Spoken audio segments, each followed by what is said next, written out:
en este proceso de generar políticas que se ejecuten en beneficio de la población con discapacidad, ¿cómo ha sido la experiencia en los diferentes países de la participación de las organizaciones de las OPD, de y para personas con discapacidad? Porque a veces lo que ha pasado en mi país es que hablamos mucho desde una parte técnica y está bien, pero ¿cómo este empoderamiento de las organizaciones se está visibilizando y está adquiriendo fuerza? Porque a quien le compete ese trabajo ya es a las OPD, de la lucha por la consecución de los derechos y sobre todo que se establezcan las leyes y las políticas se lleven a la práctica. A ver, allá el compañero va a dar respuesta. A ver, aquí tiene. Bueno, primera precisión. Son organizaciones de personas con discapacidad, no para. Y en eso sí que pena, pero somos contundentes. La Convención de Naciones Unidas habla de las organizaciones que representan a las personas con discapacidad, artículo 29, artículo 33 y el más importante 4.3 y la observación punto 7. Y la base es la participación de la persona con discapacidad a través de la organización que la representa, incluyendo niños, niñas y jóvenes. Las personas con discapacidad se representan a sí mismas. Ninguna entidad para representa a las personas con discapacidad. Esa es la primera precisión. En Colombia es fundamental el proceso de participación de las personas con discapacidad y por eso de la presentación lo recalqué desde hace un siglo. Y por supuesto que se ha consolidado desde la construcción de los documentos COMPEX en Colombia. La gran transformación en la construcción de las políticas públicas es la participación. Por supuesto que existe una distancia todavía entre los mecanismos de participación y la incidencia real y efectiva en las decisiones que afectan a las personas con discapacidad. Porque la política pública finalmente es un instrumento de gobierno. O sea, podemos abrir todos los espacios de participación, podemos tener todos los mecanismos de participación, pero finalmente es un instrumento de gobierno la política pública. Entonces, en Colombia ha sido fundamental desde la década del 90 del siglo XX este proceso de participación. A nivel nacional, en los instrumentos nacionales, es más visible, más viable y hay espacios reales. Paradójicamente, cuando vas de lo nacional hacia lo regional y lo local, es cuando comienza a presentarse un déficit en los procesos de participación. Ahora, tenemos un proceso que es muy complejo y es esa relación compleja y no siempre sana de esa expresión que se utiliza de personas y familias. Porque hay unas organizaciones con mucho peso, como fundaciones, corporaciones, del lado de las familias y una gran debilidad en el movimiento social de las personas con discapacidad, sobre todo en el ámbito local. Esa falta de equilibrio tensiona, genera resistencia y por supuesto que impacta los procesos de inversión pública.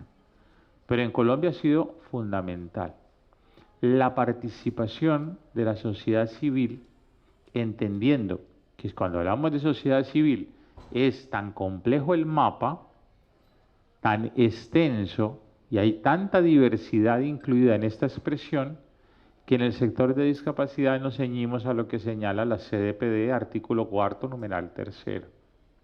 Y es que el gobierno, el Estado se obliga es a consultar a la persona con discapacidad a través de la organización que la representa.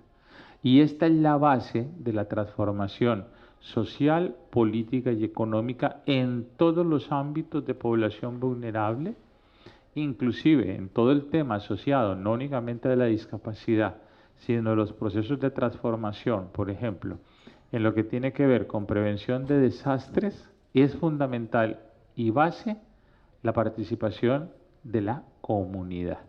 En Colombia nosotros lo hacemos desde las organizaciones y buscamos que desde el gobierno se haga. ¿Tenemos desafíos? Sí, porque en Colombia tuvimos una certificación y tenemos ese debate que ojalá al final de la tarde, no sé, en un momento pudiéramos darlo, este tema de los certificados. Colombia, cuando cambia la certificación, pasa de un registro de más de 1.500.000 personas con discapacidad a un registro apenas de casi 300.000 personas con discapacidad, cuando cambia el registro. Entonces Colombia hoy tiene un problema muy grave de cifras. Y este certificado de discapacidad, por ejemplo, en Colombia se ha constituido en una barrera para la participación y el acceso a servicios y a derechos. Gracias. Está bien. A mí me había quedado una duda de la exposición de Víctor sobre estos procesos de fiscalización. Si habían encontrado resistencias al momento de hacerlo, sobre todo entidades privadas, y si tenían alguna consecuencia, o sea, los resultados a partir de la fiscalización, eso no me había quedado claro, si quizás lo mencionaste y se me pasó. Pero si a partir de la fiscalización identificar que no se había cumplido con algo, ¿qué pasaba? Si hay sanciones previstas o no.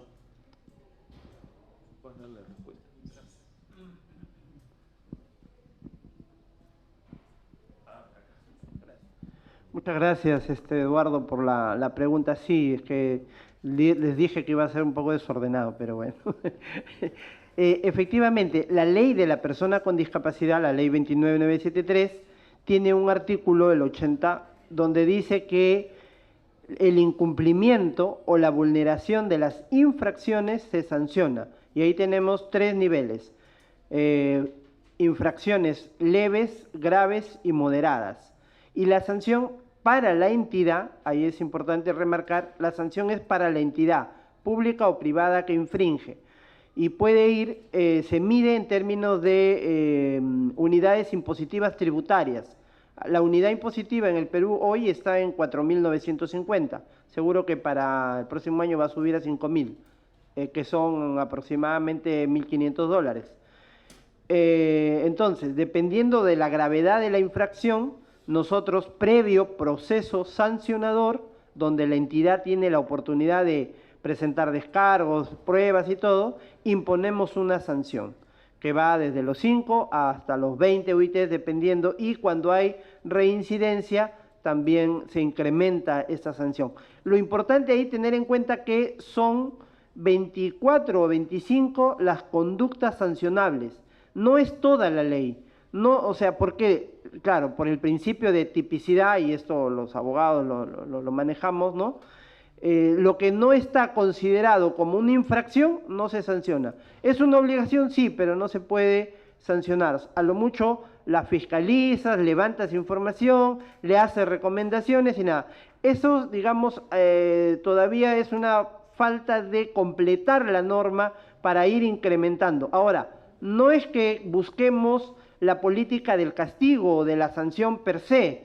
Lo que buscamos es impulsar que esto sea un mecanismo disuasor e impulsar hacia el cumplimiento de la norma, que es lo que finalmente va a mejorar la calidad de vida de las personas con discapacidad.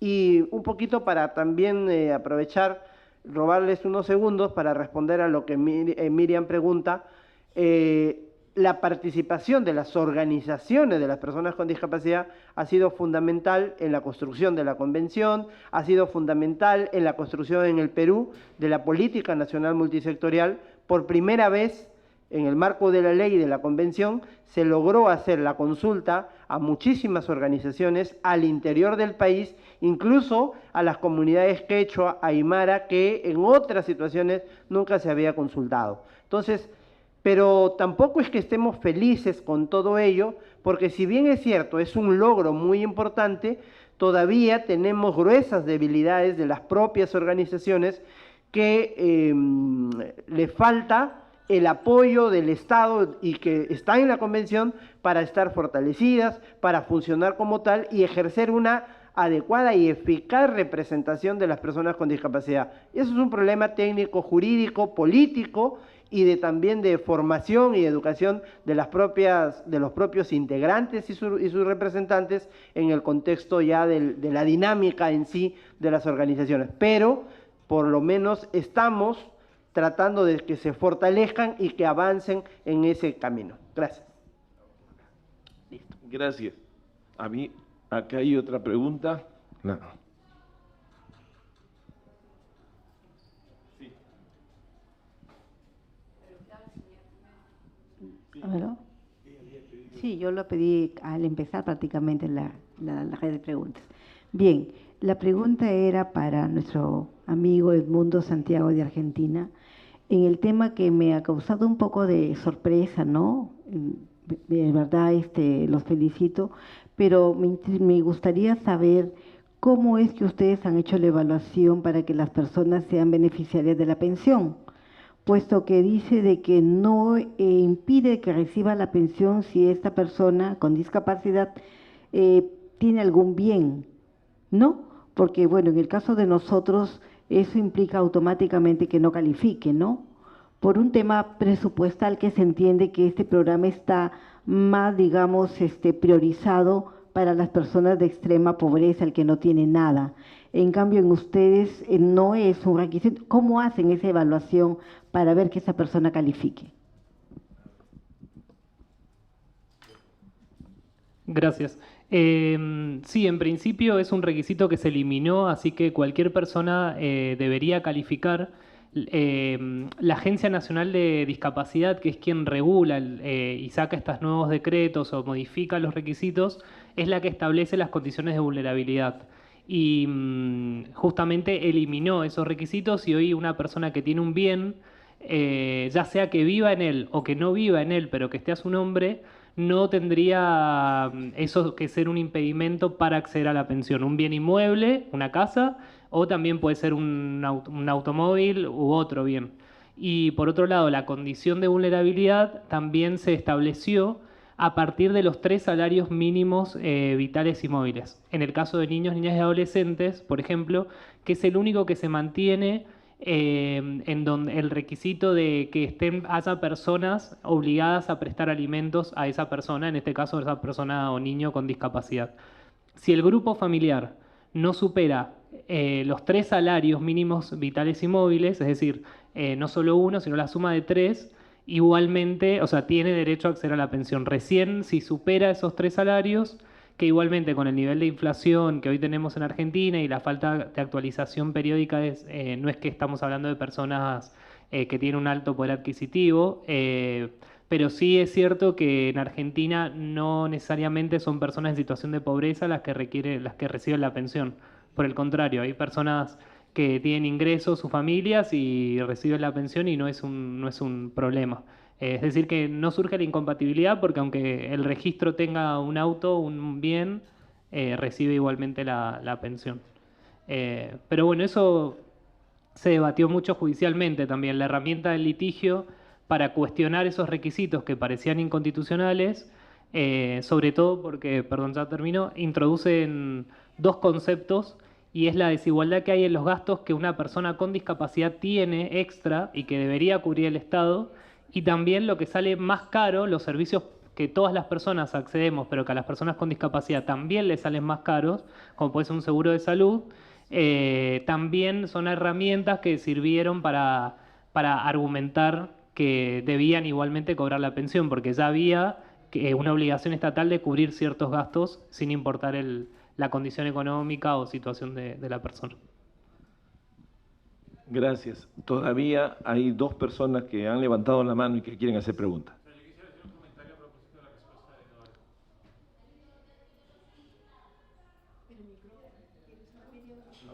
de Eduardo. Me había pedido el señor, perdone. A ver, bueno, con la disculpa del caso, para no olvidarme de la pregunta que pretendo hacer, preguntarle a los expertos de los países aquí presentes si dentro del marco de la ley de presupuesto que manejan cada año, ¿no? La ley de presupuesto, tienen enmarcado alguna asignación presupuestal exclusivo para la atención a personas con discapacidad en los gobiernos subnacionales o municipalidades.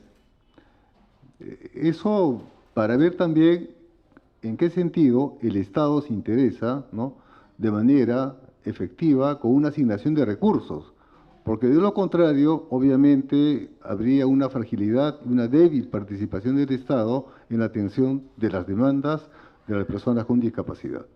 Bueno, en el caso de Chile sí. Hacienda, que es el ministerio que reparte los recursos, ¿cierto?, tiene un presupuesto para el Servicio Nacional de la Discapacidad y a su vez para el Ministerio de Desarrollo Social y Familia, al que pertenecemos. Y específicamente en el caso nuestro, ese presupuesto contempla el respaldo de la oferta programática que presentamos, más lo que es el personal, lo que se llaman allá el ítem 21, el ítem 36 de gestión. O sea, ítem 21, contratación de personal, que nunca es suficiente, ¿cierto? Y el otro que es el respaldo programático. Por lo tanto, al ser un servicio público, es lo que nos cambió, tiene asignado un presupuesto que destina Hacienda a los diferentes servicios públicos según impacto, según trascendencia. Nunca es suficiente, pero sí tenemos un presupuesto que este año aumenta en la medida en que también se aumentan las demandas.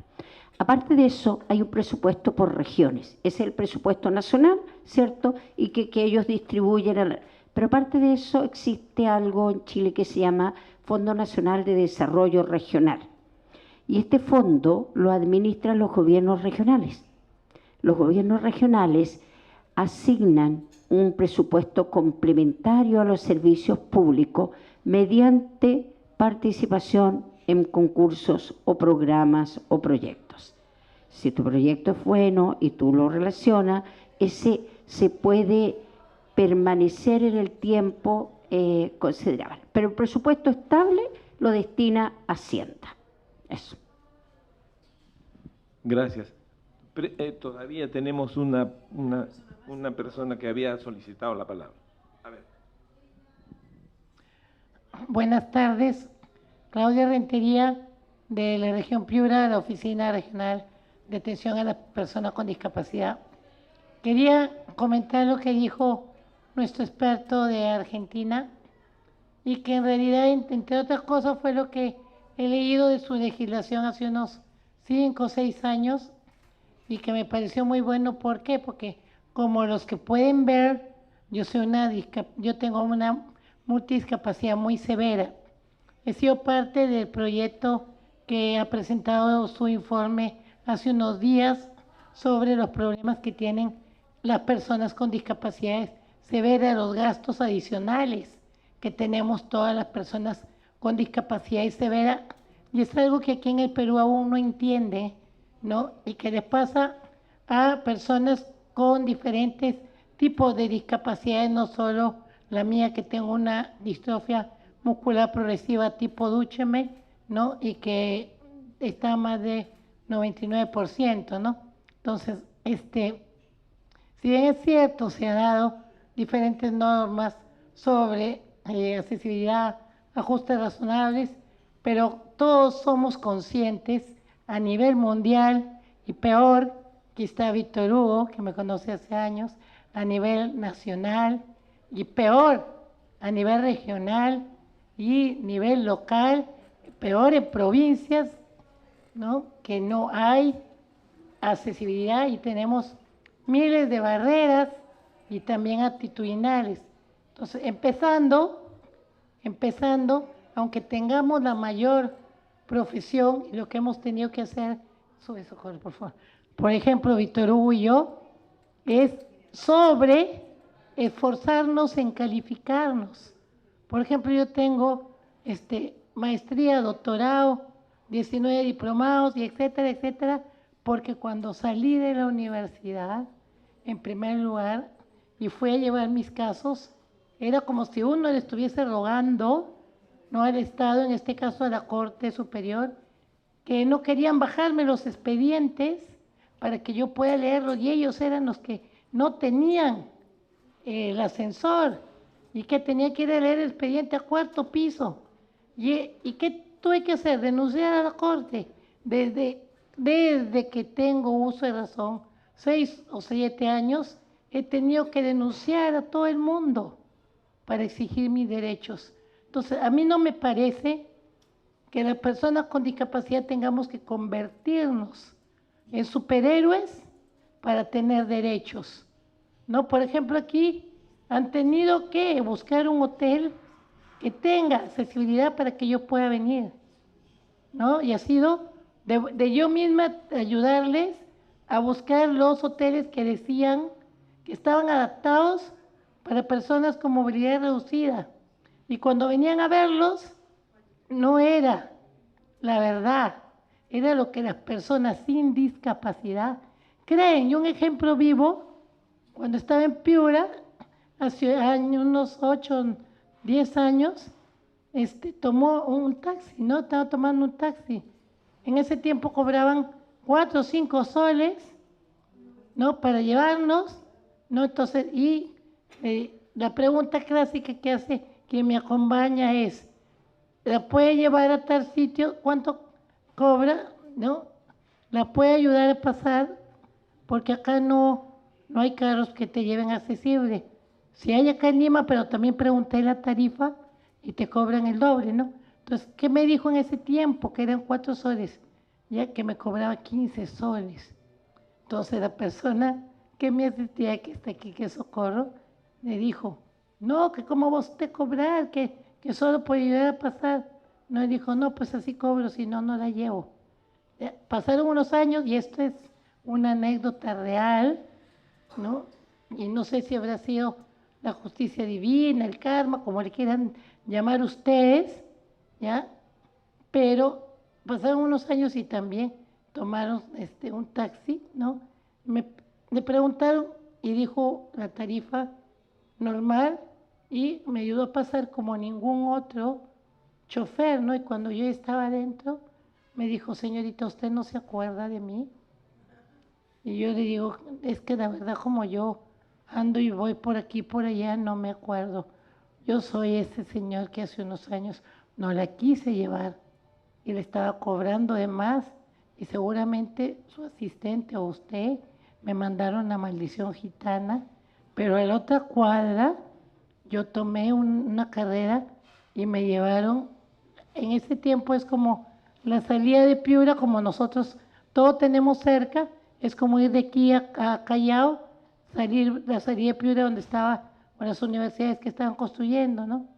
Dice que lo agarraron, lo amarraron, le quitaron el carro y lo tiraron por atrás, más acá arriba, de la universidad que estaba construyendo, y 3 días se pasó metido en un saco, sin poder hablar, ni moverse, ni nada, y tuvo que pasar una viejita que recogía residuos para reciclar, y que escuchó que él hacía murmullos, y lo sacaron de ahí, porque si no ahí hubiese muerto. Y no es que yo quiera desearle mal a nadie, pero si uno no vive lo que vive la persona con discapacidad, por ejemplo, si el gobierno regional de Piura me reconoció el derecho, como CONAIS cuando estuve aquí de directora de asesoría jurídica, de tener un apoyo en las horas que yo estaba brindando el trabajo, como ahora Socorro, pero en las otras horas son 24 horas al día, son 3 turnos.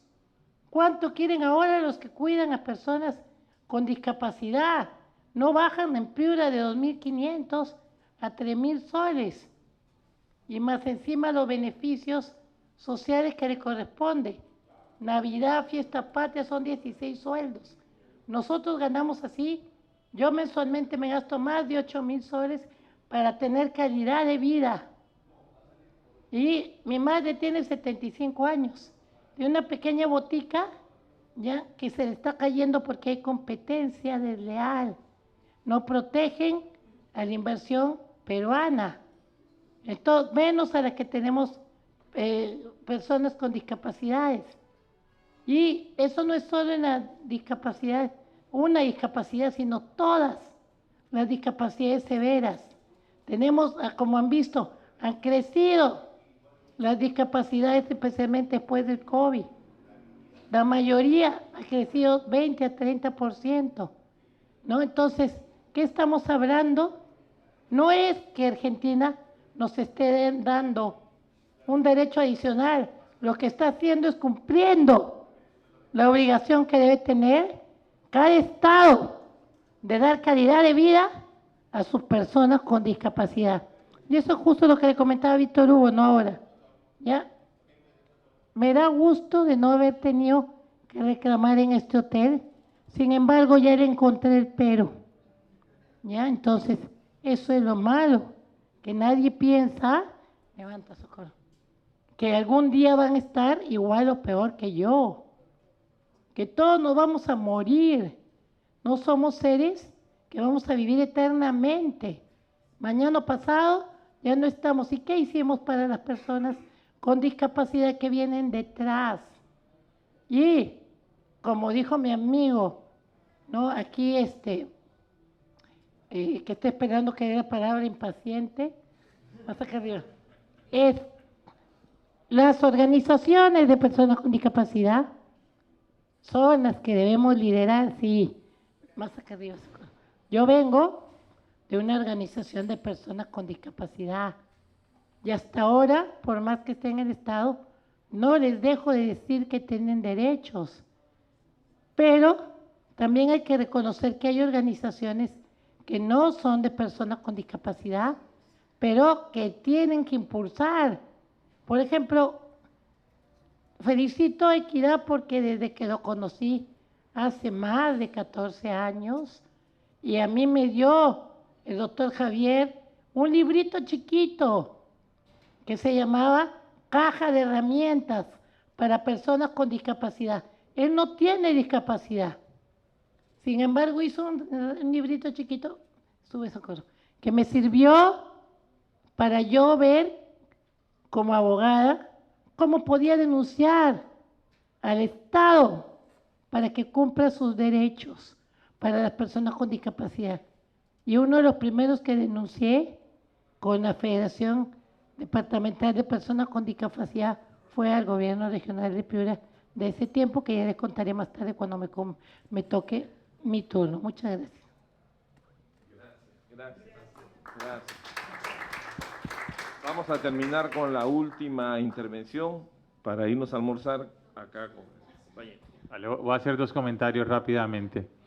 El análisis sobre el impacto de la discapacidad como generador de pobreza lo hizo el Banco Mundial precisamente cuando se estaba discutiendo el texto de la CDPD, y eso está reflejado en el artículo 28 de la misma. Y por eso las decisiones del gobierno argentino en ese sentido, con la participación de las personas con discapacidad, de no limitar el tema de la pensión a pobreza, es una decisión acertada. Pero el estudio, el primero, lo hace el Banco Mundial cuando interviene en Naciones Unidas en el debate de la construcción de la CDPD. El presupuesto en Colombia, y yo aquí tomo distancia cuando a veces ponemos calificativos en algunas situaciones que no siempre son las más acertadas. En Colombia el presupuesto de discapacidad, como presupuesto de discapacidad, si usted lo va a globalizar, tiene que hacer un ejercicio muy complejo, porque no existe. ¿Qué pasa en Colombia? Los ministerios tienen programas y proyectos, y los ministerios, que son los que manejan el tema a nivel nacional, inscriben programas y proyectos de acuerdo con su competencia en el tema que le corresponde, o en discapacidad, o en accesibilidad, o en acceso a la información. Entonces, cada ministerio tiene esa obligación, y eso lo hace con el Departamento Nacional de Planeación, y eso se refleja en la Ley General de Presupuesto de la Nación. Pero no es Hacienda el que establece la cifra. La solicitud viene de los ministerios, los departamentos administrativos y los institutos. Entonces, el Ministerio del Deporte tiene la obligación, porque tiene el Comité Paralímpico al interior de tener los programas y proyectos y hacer la solicitud de presupuesto. A nivel departamental y municipal debería hacerse exactamente el mismo proceso y se hace, Pero adicionalmente, en Colombia es obligación lo que se llama el plan de gobierno. Todo candidato a ser presidente, alcalde o gobernador en Colombia debe presentar un plan. Una vez ese es electo y se posesiona, ese plan se somete o al Congreso o a las asambleas o a los consejos para ser aprobado el plan de gobierno. Ahí es donde hay un trabajo muy fuerte de incidencia de las personas con discapacidad y sus organizaciones, precisamente para que el plan de gobierno del alcalde esté armonizado con los programas y proyectos ya existentes y que los presupuestos asignados a los distintos rubros que impactan la vida o los servicios de las personas con discapacidad no decrezcan o no se pierdan. Es una estructura compleja, pero es interesante. Esta estructura en Colombia es de la década del 90, de la nueva constitución de la política, no de la CDPD. Gracias. Bueno, me está pidiendo la palabra aquí el colega, vamos a darle. Sí, muchas gracias. Solamente muy breve. Bueno, buenas tardes con todos. Mi nombre es Pedro Pinedo, yo soy abogado, especialista en derechos humanos y en materia de discapacidad. Y quizás para responder y absolver la cuestión, ¿no?, referente al tema del presupuesto respecto a los gobiernos subnacionales en nuestro país, ¿no?, de la experiencia peruana, a partir del año 2012, a través de la ley de presupuesto del sector público para cada año fiscal que se aprueba, hasta el 30 de noviembre de los años en curso, se ha establecido, ¿no?, de manera expresa el 1% del presupuesto público institucional de los gobiernos regionales, los gobiernos locales, llámense las municipalidades provinciales y las municipalidades distritales, deben estar destinadas al tema de la discapacidad, ¿no?